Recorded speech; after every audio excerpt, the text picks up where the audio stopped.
اس کی تین کیفیات ہو سکتی ہیں کیوں اللہ کی طرف سے یہ چیزیں آتی ہیں۔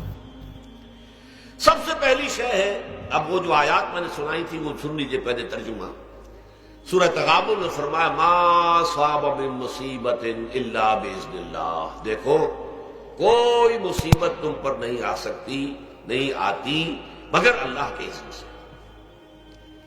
ومن یؤمن باللہ، اور جو شخص اللہ پر ایمان رکھتا ہو یہدی قلبہ، اللہ اس کے دل کو ہدایت دے دیتا ہے، اس کے دل کو سکون عطا کر دیتا ہے، وہ راضی برضائے رب ہو جاتا ہے، اس میں شکوہ نہیں رہتا، اس میں شکایت نہیں ہوتی، اس میں تلخی نہیں ہوتی، کیوں ہو گیا، کیسے ہو گیا، کیوں ہو گیا، نہیں ہونا چاہیے، نہیں دیتے۔ یہ سارا جو پیچ آدمی کھاتا رہتا ہے نا اندر ہی اندر، وہ جو پیچ کھا رہا ہے یہ سب پیچ سے نجات نہیں گئی۔ برو کشید سے پیچا کہ ہستمود مرا، کہ اقدہا کے مقام رضا کشود مرا، یہ پیچ کھانا جو ہے پیچا کے ہستمود، اس سے اللہ تعالیٰ نے مجھے نجات دے دی ہے مقام رضا کے ذریعے سے۔ کتنے بڑے بڑے عقدے میرے حل ہو گئے اس مقام رضا سے، کہ اقدہا کہ مقام رضا کشود میرا، میرے تو بہت سے عقدے اس سے حل ہو گئے۔ اس حوالے سے ایک موٹی بات تو یہ ہو گئی، لیکن اب اس کو تین حصوں میں تقسیم کیجیے۔ پہلی بات یہ کہ یہ اللہ کی طرف سے آزمائش کے طور پر آتی ہے۔ آزمائش، میرا بندہ اس پر صبر کرتا ہے یا نہیں، یا میرے خلاف بکواس کرنے پر آمادہ ہو جاتا ہے۔ اللہ تو ایسا ہے، اللہ نے تو ہم پر کبھی کرم کیا ہی نہیں ہے، اللہ تو ظالم، معاذ اللہ معاذ اللہ معاذ اللہ۔ کہیں ایسا تو نہیں، میرا بندہ جو ہے تکلیف تو جھیلتا ہے میری وجہ سے، یہ سمجھ کے کہ اللہ کی طرف سے آئی۔ یہ سب جو ہے یہ بہت بڑی کامیابی ہے اگر انسان کو حاصل ہو جائے۔ اور اس صبر کے نتیجے میں دو اور باتیں پیدا ہوتی ہیں۔ یہ مضامین علیحدہ علیحدہ دروس کے اندر آتے رہے ہیں، لیکن آج ایک نئے عنوان کے تحت جمع ہو کر آ رہے ہیں۔ پہلی بات یہ ہوتی ہے کہ یہ امتحان کا نتیجہ کیا نکلتا ہے کہ آپ نے ایک امتحان پاس کیا تو آپ کے اگلے درجے میں ترقی ہو جاتی ہے۔ 5ویں کا امتحان پاس کر لیا نا تو 6ٹھی میں جائیں گے، اب 6ٹھی کا امتحان پاس کریں گے تو 7ویں میں جائیں گے، 7ویں کا پاس کریں گے تو 8ویں میں۔ درجہ بدرجہ انسان کی دینی، ایمانی اور روحانی ترقی کا ذریعہ یہ آزمائش ہوتی ہے۔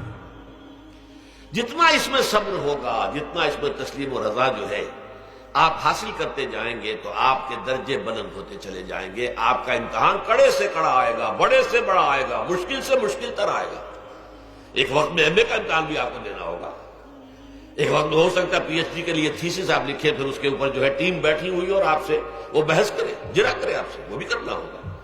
لیکن یہ کہ اگر پرائمری ہی میں فیل ہو گئے تو اس کا سوال ہی پیدا نہیں ہوتا کہ کبھی آپ ایم اے کا یا پی ایچ ڈی کا تھیسس بھی لکھیں۔ اور اسی کو دوسرے انداز میں کہا گیا ہے قرآن مجید میں، وَلِيُبْلِيَ الْمُؤْمِنِينَ مِنْهُ بَلَاءً حَسَنًا۔ اصل میں ابلا کہتے ہیں، بلا یبلو جو ہے عربی زبان میں آتا ہے آزمانا۔ خلق الموت والحیات لیبلوکم ایکم احسن عملا، یہی معنی ابتلا کے میں، ابتلا یبتلی آزمانا۔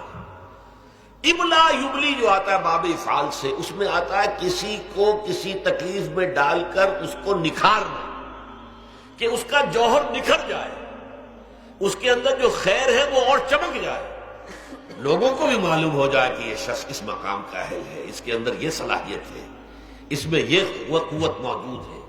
تو یہ گویا کہ اہل ایمان کی صلاحیتوں کو نکھارنے کے لیے اور ان کے درجات کی ترقی کے لیے بھی اللہ تعالیٰ دنیا کے اندر یہ مصیبتیں اور امتحانات جو ہیں آزمائش کے حوالے سے افراد پر بھی اجتماعی طور پر بھی لاتا ہے۔ اور ایک اس کا اور بھی ہے، اہل ایمان پر اس طرح کی ابتلا و آزمائش کی ایک نوعیت اور بھی ہے، اور وہ یہ ہے کہ جو بھی آپ سے غیر ارادی طور پر یا یہ کہ آپ نے کوئی گناہ ارادی طور پر بھی کر لیا، اللہ تعالیٰ اس کی سزا اسی دنیا میں دے کر آخرت کی سزا سے محفوظ کر دیتا۔ گویا کہ اس سے بڑا خیر کیا ہوگا؟ یہاں کی سزا کیا ہے؟ جھیل لی آپ نے، بخار آ گیا، ٹانگ ٹوٹ گئی، چلیے 3 مہینے آپ بستر پر پڑے رہے نا، اور کیا ہوا؟ کچھ نہیں۔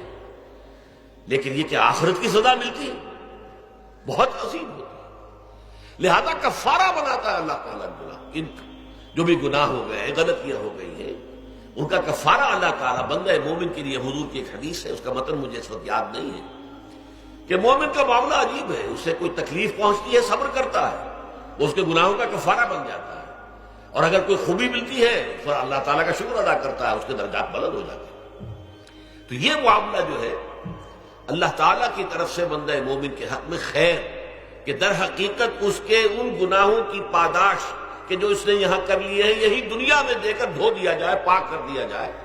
جیسے آپ کو معلوم ہے دھوبی جو ہے کپڑے کو بھٹی میں چڑھاتا ہے، گرم پانی میں ڈالتا ہے، ڈالتا ہے تاکہ اس کا میل نکلے، اس کے آگے پٹکتا بھی ہے ذرا اس کو تاکہ وہ میل اچھی طرح چھٹ جائے اس سے۔ اسی طرح اگر دنیا میں ہمارے میل چھٹ جائیں، دنیا میں اگر ہمارے گناہ دھل جائیں تو یہ بڑے نفع کا سودا ہے، بڑے نفع کا سودا ہے، بڑے نفع کا سودا ہے۔ اس اعتبار سے آپ غور کیجئے کہ اگر یہ حقائق ہمارے سامنے رہے تو کیا کوئی تکلیف دنیا کی ہمیں بھاری محسوس ہوگی؟